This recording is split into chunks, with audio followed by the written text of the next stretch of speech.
4:10 AM ngayon. Ganitong oras kami lumalaya sa bahay para makapag-ride tuwing summer. Pagdating ko sa meeting place, ako na lang pala hinihintay kaya sumibat na rin agad kami. Babiyahe ngayon tayo papuntang Al Suhub Rest Area sa Corfacan. Kasama ko nga pala sa ride na to ang mga member na to, Butso, na binubuo ng presidente naming si Ray gamit ang kanyang Tiger Triumph, si Kevin gamit ang kanyang GS1250, si Sir Chris gamit ang kanyang GS1200, si Mark gamit ang kanyang Royal Enfield, at si Express Edison gamit ang kanyang GS1200. Syempre, wag natin kalimutan ang kababayan ko na si Eddie Wow na muntik pang mamatay dahil sa pag-fist bump.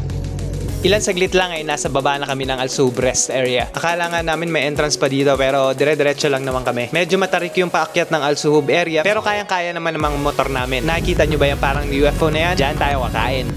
Silipin muna natin kung gaano tayo kataas ngayon. Pagkapasok sa loob, feeling nasa hotel ka agad. At at home kami dahil puro mga Pinoy yung sumalubong sa amin. Napakaganda ng lugar. At dito na rin kami umupo kung saan may magandang view. Grabe, sobrang nakaka-relax dito sa ganda ng view. At malamig-lamig ang hangin kahit summer.